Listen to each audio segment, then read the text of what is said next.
할렐루야. 여러분을 뵙게 돼서 너무 반갑고 감사드립니다. 또 하나님께 영광을 올려드립니다. 저는 이제 목회를 이제 젊어서 시작을 했습니다. 또 했고, 지금 현재는 38년 됐습니다. 목회를 시작한 지가. 지금 이제 현재 하나님의 은혜 가운데서 우리 천안이라고 하는 곳에서 목회를 하는데, 우리 여상기 목사님과는 오랜 세월을 같이 존경하면서 제가 많이 배우고 많이 이렇게 따라다니면서 이렇게 했던 그런 관계이기 때문에, 또 이곳까지 계시는데 제가 이제 안식년을 같이 못했어요. 38년 동안에 한 번도. 교인들이 이번에 안식월이라도 이렇게 한번 하면 어떻겠나, 몸이 좀 제가 조금 쉬고 싶은 마음이 있다고 하니까 이쪽으로 이렇게 보내주는 그런 우리 교인들이 배려가 있었기 때문에 존경하는 목사님을 찾아뵐 수 있게 됐다는 것도 하나님의 은혜인 줄 믿습니다. 여러분의 이런 모습을 뵙게 돼서 너무 반갑고 감사드리고요. 또한 교회와 우리 또 모든 분들이 함께 예배하는 모습과 이런 가운데에 정말 하나님의 기쁨과 은혜가 넘칠 줄로 믿습니다. 오늘 또 색소폰 우리 연주 또 해주셔서 너무 참 큰 은혜가 되었고요. 우리 많은 분들 이렇게 함께 해주셔서 너무나 깊은 감사의 말씀을 드립니다. 오늘도 하나님의 은총과 은혜가 오늘 참석하신 모두에게 있기를 주 이름으로 축원합니다. 우리가 모든 것이 다 은혜인 줄 믿습니다. 우리가 철모르는 시절에 우리가 살아왔을 때에 어느 정도 지나오니까 내가 내 능력이 많네, 내 힘이 있네 라고 생각할 때가 많이 있습니다. 나도 이 정도 됐다면 잘 산 거 아닌가? 내가 이 정도 왔다면 그리고 잘한 거 아닌가? 스스로를 그렇게 축복하고 격려하면서 살아오는 그런 경우들도 없지 않아 있습니다. 근데 뒤돌아보면은 우리의 이 모습 자체에 있는 것은 우리의 능력이 아니고 우리의 힘도 아니고 하나님의 은혜라는 것을 깨닫게 됩니다. 우리가 태어날 때도 부모님이 계시기 때문에 태어나지 않습니까? 부모의 돌봄이 있고, 그리고 난 다음에 그런 선생님, 또 선후배 관계, 심지어는 친구까지, 아니 또 이웃과 교회의 목사님을 만나서 목사님의 그 기도로 말미암아 오늘 우리가 있는데도 불구하고 많은 사람들은 생각을 내 능력, 내 힘, 내가 가지고 있는 내 것 때문에 이 자리에 있다라고 착각하고 오해하고 사는 경우들이 너무나 많더라 하는 거죠. 그런데 성경은 말씀하기를, 신명기 8장 18절을 보게 되면 말씀하기를, 내가 너에게 재물 얻을 능력을 주었습니다. 하나님이 주셨다라고 되어 있습니다. 내가 가지고 있는 내 능력이 아니라 하나님이 주신 거라는 거죠. 건강도 주신 거고 재물도 주신 거고 내게 능력과 이러한 모든 것들을 하나님이 허락하셨다고 하는 것을 잊어버릴 때가 많더라 하는 겁니다. 목회를 하다가 문득 제가 어린 시절이 생각이 났습니다. 강단에서 엎드려 기도하는데, 제가 초등학교 4학년 때부터 약 8년 동안을 운동선수로 생활을 했었습니다.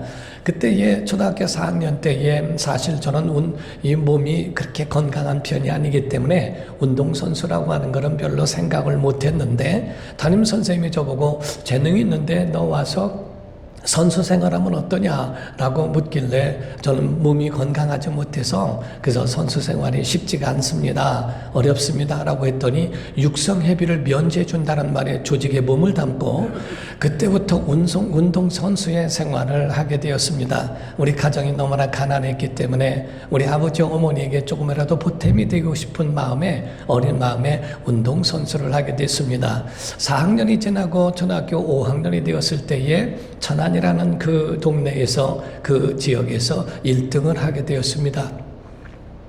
그런데 그렇게 하고서 대전으로 가서 도대항에서 2등을 하고요. 등등 이렇게 전국 시합을 나가게 되면서 중학교도 초등학교 5학년 때 결정이 되었고, 특기장학생으로 중학교 때도 고등학교가 중학교 2학년 때에 결정이 될 만큼 그래도 조금 작은 재능은 있었던 모양입니다. 그런데 초등학교 5학년 정도 선수 생활하니까 동네 형님이 저에게 이야기하더라고요. 야, 너 공 치는 거 보니까 너무 재밌는데 한 번만 치게 해주면 안 되겠니? 라는 이야기를 해요.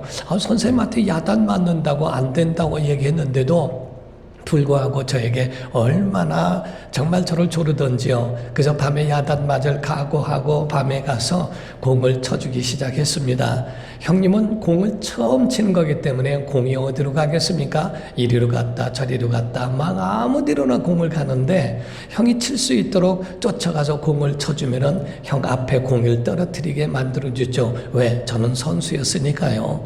그리고 공을 치게 왔다 갔다 하면서 다 쳐줬는데 그 형님이 한 30분 치니까 너무 재밌는 겁니다. 저한테 하는 말이 야 시합하자 이러더라고요.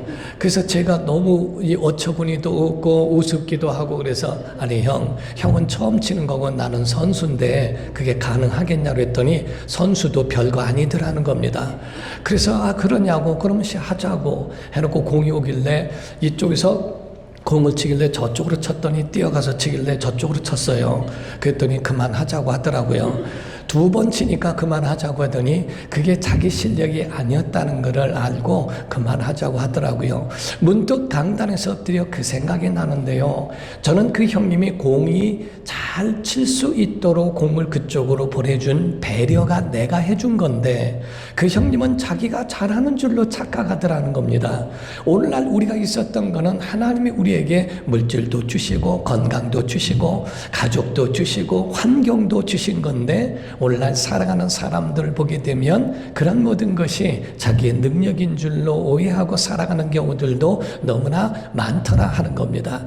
하나님의 은혜라고 하는 것, 이걸 기독교에서는 정말 은혜라고 표현하지요. 내 능력이 아니고 하나님이 주신 것이라 하는 겁니다. 우리가 보게 되면요, 한 가지 아셔야 되는 것은 한 참새 한 마리도 2마리가 하나살에 팔리는 것, 그것을 하나님이 허락하지 아니하시면 그것이 불가능하다고 하는 것을 우리가 그것을 알면서도 그렇게 고백하면서도 우리가 이렇게 착각하며 살 때도 너무나 많다라는 겁니다. 하나님의 관심은 큰 것에 있는 게 아닙니다. 우리가 천국 갈 때는 어디서 왔냐라고 하나님 묻는 게 아니고 어느 나라 사람이냐라고 묻는 게 아니라 우리에게 있어서 너 나를 믿니 안 믿니? 너 나를 사랑하니? 그리스도의 피가 있느냐 없느냐? 하나님의 자녀에 대한 그러한 권세와 그 은혜를 받은 자들이 가는 것이지 내 안에 내 은혜가 있느냐 없느냐를 보는 것인데 많은 사람들은 외모와 출신과 경력과 이런 것에 많이 추종하는 것들을 보게 되더라 하는 거지요. 하나님 우리에게 오래 살았느냐를 보시는 것이 아니라 어떻게 살았느냐를 보시는 것처럼 우리가 이 땅에 살아가면서 하나님과의 관계를 어떻게 잘 정말 그분의 뜻을 이해하며 살아가느냐는 굉장히 중요하다고 믿습니다. 주 예수 그리스도 탄생하실 때도 마찬가지고요. 예수님 부활하셨을 때도 마찬가지 우리가 중요하게 볼 수 있는 게 있습니다. 예수님 탄생하셨을 때 왜 예루살렘이 아니고 베들레헴이셨을까? 저는 마태복음 2장을 굉장히 사랑하는 구절입니다. 근데 마태복음 2장을 보면은 헤롯 왕 때에 동방으로부터 박사들이 예루살렘에 들어갔다고 되어 있습니다. 예수님은 베들레헴에서 나셨는데 사람들은 베들레헴이 아닌 예루살렘으로 왜 갔을까 하는 겁니다. 사람의 생각과 하나님의 생각은 다르다 하는 겁니다. 사람의 생각은 예루살렘 엄청난 이 성이면 역시 왕이 날만하지 라고 생각하고 유대인의 왕으로 나신 이가 어디 계시뇨? 라고 묻게 되죠. 그때 베들레헴에서 예언이 있다는 얘기를 듣고 베들레헴으로 가는데 물론 예언의 말씀도 이루어져야 되지만은 사람의 생각이 2살 이하의 모든 아이들을 죽음에 빠뜨리게 하는 그런 결과를 동방박사들이 예루살렘에 들어가더니 그러한 결과를 얻는 경우도 있더라 하는 겁니다. 하나님의 관심은 예루살렘이 아니고 석학이 많고 아주 부유한 자들이 많은 그곳이 아니라 작은 유대 땅 베들레헴이라고 하는 작은 곳에 하나님의 아들이 있느냐 없느냐, 하나님의 아들이 계신 그곳에 하나님의 온통 모든 관심이 그 안에 있더라 하는 겁니다. 부활절에도 마찬가지입니다. 예수님 부활하신 다음에도 여인들에게 제자들에게도 하신 말씀이 뭡니까? 너희보다 먼저 바로 이 갈릴리에 가서 배울 것이다 라고 말해라 라고 하시지요. 예루살렘이 아니라 갈릴리. 갈릴리에 있더라. 주님의 온통 마음은 사역의 장소, 눈물이 있고 피가 있고 사랑이 있었던 그 장소는 예루살렘이 아니라 갈릴리였다 하는 겁니다. 주님의 마음속에 어디에 있었는가? 오죽하면은요, 어떤 학자들은 말하기를 마태복음 21장에 베다니 bet박에 이르렀을 때에 맞은편 마을 베다니로 가서 나귀와 그 새끼가 묶여 있는 것을 볼 텐데 끌고 오너라. 만약에 누가 뭐라고 물으면은 주가 쓰시겠다라 라고 끌고 오게끔 했다고 이야기를 하십니다.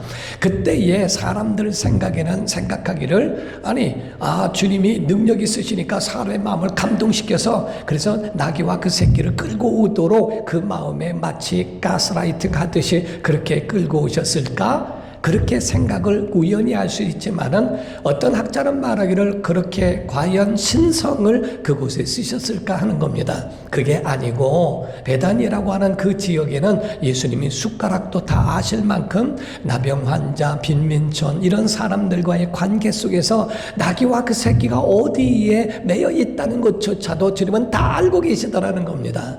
주님의 마음속에는 온통 갈릴리에 그 마음속에 있었기 때문에 어떤 엄청난 그런 곳에 화려한 곳에 있는 것이 아니었다라고 하는 것도 말씀할 수 있다는 거죠.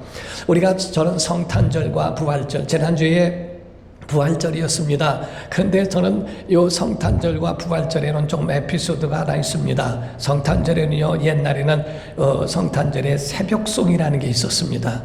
그래서 새벽송에 저도 나가서 고요한 밤, 거룩한 밤 우리 어머니하고 같이 다니면서 한 적이 있었는데요.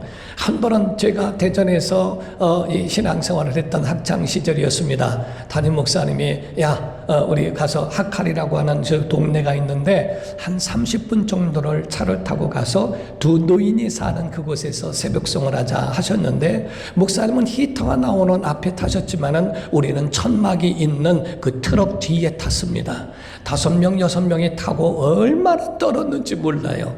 덜덜덜 떨면서 한 30분을 갔는데요. 온몸이 얼어버렸는데 거기서 고요한 밤, 거룩한 밤인데 입이 얼어서 찬송이 안 나오는 겁니다. 그래서 간신히 일절했는데 그 할아버지 할머니가 안 나오시는 거예요. 그랬더니 그럼 저들밖에 하나를 더 하자. 그래서 저들밖에 했더니 그때 할머니 할아버지가 나오시더라고요. 얼마나 반갑던지 춥기는 하고 그래서 찬송 끝나고 났더니 할아버지 할머니가 눈물을 흘리시면서 여기까지 오셨느냐고 담임 목사님이 여기까지 오셨느냐고 감사하다고 난 줄 건 이것밖에 없다고 얼음 깨고 식혜를 줬는데요. 그거 먹고 속이 다 죽는 줄 알았습니다. 그거 먹고 또 30분을 또 그 가운데에 뒤에서 타고 올라왔던 그런 적도 있습니다. 그런데 지금 생각하면 또 그것도 얼마나 추억이 됐는지 몰라요. 부활절이었습니다. 그 교회였습니다. 그때 우리가 또 옛날에는 삶은 계란을 또 준 적이 있습니다. 그래서 어렸을 적에 저는 모태신앙이었고 어릴 적부터 교회를 다녔기 때문에 그래서 삶은 계란을 2개를 받고 가고 하는 것이 통상이었어요. 그런데 학창시절에 그 교회에서도 통상 삶은 계란을 주셨으리라 생각하고 2개를 제 성경 가방에다 넣고 그리고 성경책을 놓고서 기숙사에 왔는데 날계란이었습니다. 그게 터져가지고 성경책을 다 두껍게 만들어 놨어요. 다 젖어가지고 성경책이 다 못 쓰게 돼버린 겁니다. 너무 아깝고요. 그 가방도 못 쓰게 돼버렸어요. 그래서 그 다음 주가 돼서 주일날 교회에 가서 목사님께 호기심에 알고 싶었습니다. 목사님, 이게 날계란이던데요 라고 여쭈었어요. 여전도에서 착각을 한 건지 내 것만 날계란을 준 건지 아니면 목회의 철학이신지 해서 여쭈었더니 딱 한마디로 목사님이 딱 한마디 하시더라고요. 야, 삶은 계란이 부활을 하냐? 하시더라고요. 부활절에 부활을 하려면은 날계란을 가져야지. 그 말 한마디에 끝냈던 적도 없지 않아 있습니다.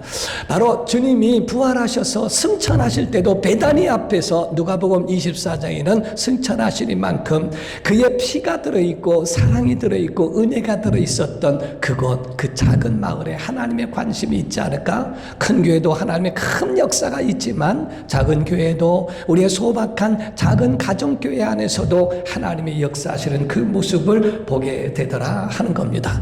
우리는 하나님 앞에 서는 것을 믿어야 할 줄 줄로 믿습니다. 우린 다 하나님 앞에 서게 되거든요. 그전에는 한번 한국에서 이런 것에 대한 말씀이 있었습니다. 한국 선교사가 아프리카 오지에 선교를 갔습니다. 선교를 갔는데 거기에 간 선교사, 이 전문 선교사였는데 그가 거기 가면서 일기장을 써놓고 그 틈틈이 썼는데 아주 식인종과 같은 그런 난폭한 곳으로 갔었다는 거지요. 근데 거기 갔는데 거기 가서 순교를 당하고 죽게 됩니다. 선교 본부에서 그에 대하여 순교냐 아니냐에 대하여 그게 이슈가 돼서 논쟁이 됐었습니다. 그 가운데 이야기를 하는 말을 들어보니까 일기장 하나 때문에 그런 이야기가 있었어요. 일기장 하나에는 뭐가 있었느냐면요, 거기를 들어가면서 두려움에 대한 일기를 썼습니다. 하나님, 내가 그 지역으로 들어갈 때는 난폭한 지역이던데 거기 가서 죽을 수밖에 없을 것 같은데 내가 죽으면 어떡하지요? 난 죽음이 두렵습니다 라고 하는 실질적인 심경을 거기다가 일기장에 썼던 그것 때문에 선교본부에서는 말하기를 이건 순교가 아니다, 죽은 거다. 그리고 어쩌게서는 그래도 들어갔지 않느냐, 순종했으니 순교다, 아니다 순교다, 이것 가지고 하다가 결론은 순교로 그것이 내려졌다는 겁니다. 결론은 순교로 이야기를 했다고 하는 그 말을 듣고요, 제가 그 가운데에 정말 많은 생각을 한 적이 있습니다. 과연 그것이 순교냐 아니냐, 인간의 결정이 하나님의 결정과 같을까? 우리는 아무리 의롭게 살았고 우리는 이것저것이 전부가 맞다고 이렇게 이야기할지 몰라도 과연 그것이 하나님 보실 때도 순교라고 보실까? 하나님 보실 때에 그것을 순교가 아니라고 보시면 어떡하지? 인간의 결정이라고 하는 것이 과연 하나님의 결정과 같던가 하는 겁니다. 사람들은 자기 위로를 하고 자기 스스로를 격려하고 거기서 괜찮아, 나는 의로운 사람이야, 모든 것이 상관없어 라고 생각할지 몰라도 과연 그것이 하나님 앞에서 그것이 괜찮은 건가 라는 것을 항상 돌아봐야 될 것이 아닌가 라고 생각할 때가 있습니다. 우리에게 있어서 모든 삶 속을 우리가 들여다보게 되면은요, 우리 속에 하나님은 복을 그렇게 우리에게 많은 복을 주셨건만 우리에게 그 복이 얼마나 많이 새나가는지 모른다는 겁니다. 이 복이 새나가는 것, 옛날에는 다세대 주택이 있었습니다. 많은 사람이 같이 살고 수도가는 하나였던 경우가 있었죠. 겨울이 들라치면 그 겨울에 수도가가 얼을까봐 거기다가 풀을 쌓고 거기에 이런 것들을 싸서 얼지 않도록 하고, 그래도 안 될 것 같으면 다라에다가 호수를 넣고 거기다가 물을 쫄쫄쫄쫄쫄쫄 흘러서 그 수도가 얼지 않게 했던 적이 있습니다. 그런데 신기한 것은 밤새도록 쫄쫄쫄쫄 흐르는 그 물도 밤새 하루를 지나고 나면은 다라에 넘쳐서 물이 흘러버리거늘, 하물며 쫄쫄쫄쫄 흐르는 하나님의 은혜라도 수십 년 동안 우리 가운데에 넘쳤다면 우리 속에 그 은혜가 넘쳐야 하지 않을까? 다라가 깨져버리면 절대로 거기에는 그 복은 그 가운데 다라에서는 물이 새버리듯 복이 새더라 하는 겁니다. 그 복이 새는 원인이 5가지가 있습니다. 그래서 5가지의 복이 새는 원인이, 첫 번째가 하나님의 성물을 건드리는 거고요. 하나님의 성물을 건드리면 셉니다. 그 성물은 첫 번째가 11조이고 두 번째가 첫 열매이고 세 번째가 바로 직분이라고 하는 말씀을 합니다. 바로 이와 같이 성물을 건드리면 하나님의 것을 내 것으로 삼고 하면 내 주머니에 있어도 내 게 아니죠. 하나님의 것은 하나님의 것이죠. 내 주머니에 있어도 공급은 내 게 아니죠. 내가 쓸 권리가 없는 건 내 게 아니죠. 하나님이 내 것이라고 한 거를 내가 먹을 때는 복이 셀 수가 있구나. 성물이라는 것, 두 번째가 서원을 갚지 않으면 복이 샌다는 것, 세 번째가 교회를 사랑하지 않으면 복이 샌다는 것, 네 번째가 예배를 존중하지 않으면 새더라는 겁니다. 사울이라는 사람은 예배를 해버렸습니다.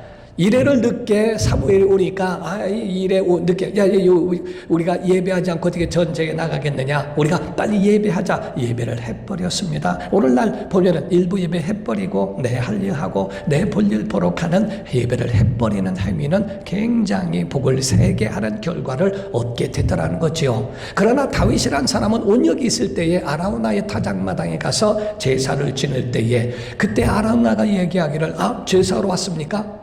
그러면 여기에 있는 짐승을 쓰시고 여기에 있는 제구를 쓰셔서 땔감으로 쓰셔서 하나님의 제사를 기뻐 받으시기를 원하나이다 라고 얘기할 때에 다윗은 딱 한마디를 합니다. 돈을 주어라 라고 그에게 세를 주어라. 난 값없이는 제사하지 않겠다.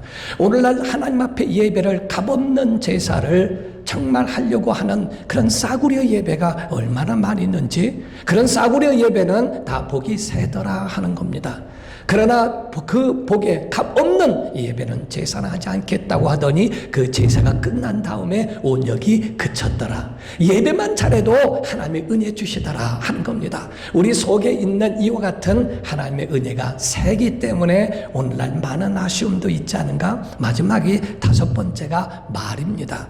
우리에게 모든 것을 다 말해놓고도 다 은혜스러운 말 해놓고 결국에는 될래나 안 될래나? 에이 그렇다고 다 되면 무슨 소용이 있어.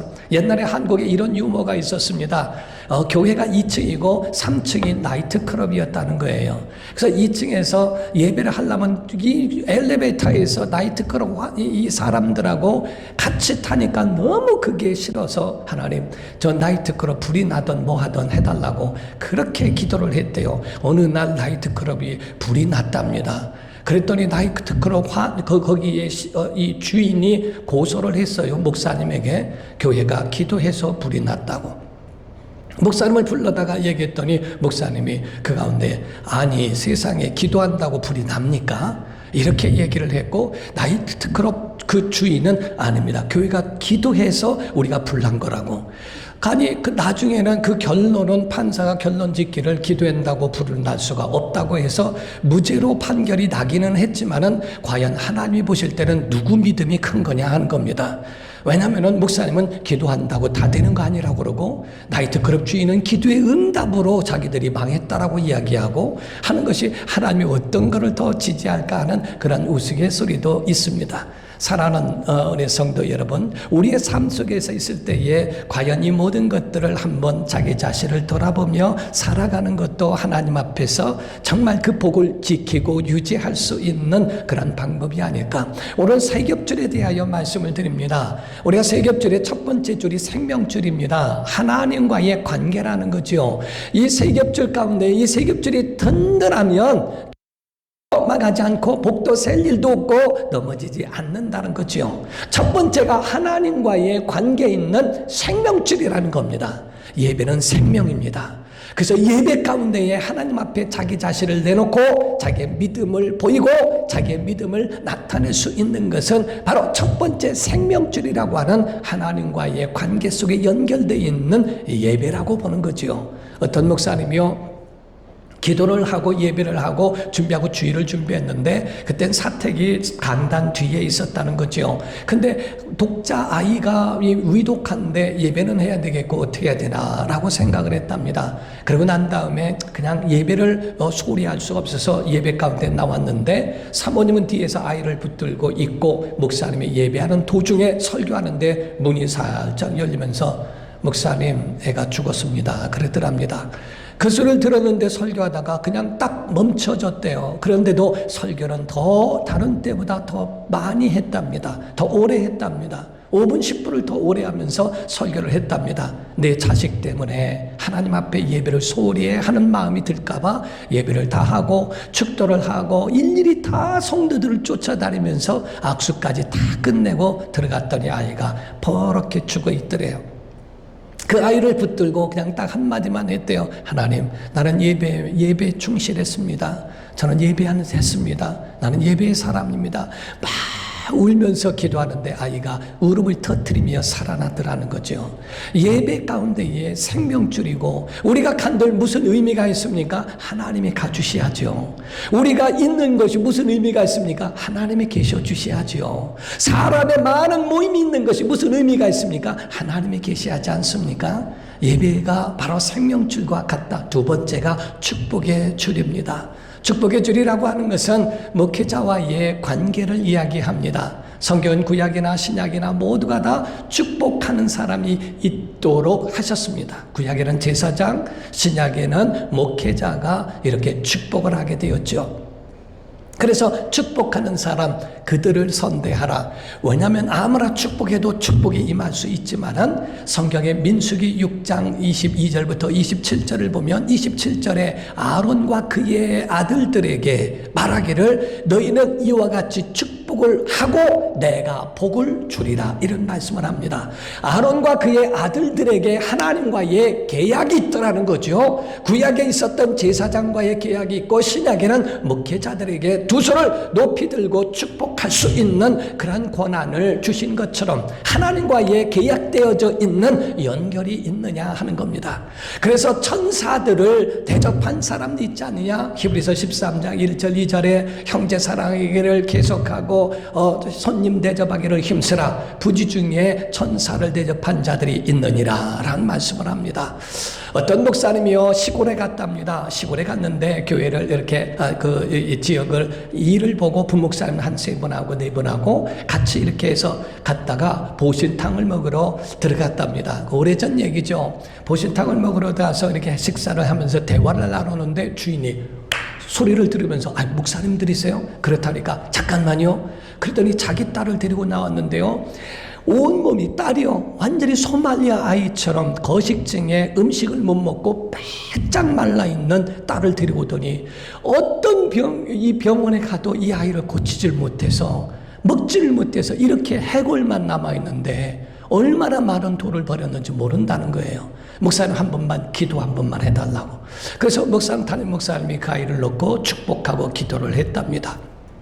그래서 감사하다고. 근데 그 목사님은 큰 교회 목사님이라 돈이 없는 분이 아니거든요. 어느 그 집을 가든 어느 식당에 가든 돈을 내는 건 마찬가지인데, 그런데 딱 나오는데 그 음식값을 받더라는 겁니다. 그게 너무 서운한 마음이 들더래요. 자기의 자녀를 축복했는데, 그런데 거기에 대해서 그 값을, 그걸 대접 한번 하면 할 수 없을까? 라는 그런 마음에 어차피 내 돈 내는 거니까 라는 마음으로 돈을 내고 갔답니다. 그 후로 3개월이 지났는데 또 그 지역에 갈 일이 있어서 내려갔다가 이번에는 그 식당 생각이 나더래요.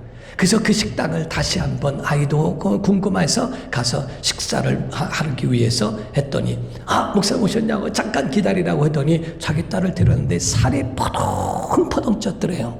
그날 저녁부터 아이가 먹기 시작하더니 그때부터 살이 오르는데 이렇게 살이 쪘다고 너무너무 감사하다고 이야기하더랍니다. 목사님도 하나님이 하셨습니다. 하나님이 하셨습니다. 너무 감사하다고 하고 나가는데 돈도 또 받더래요. 돈을 또 받는 그 모습에 너무 마음이 상하더라는 겁니다.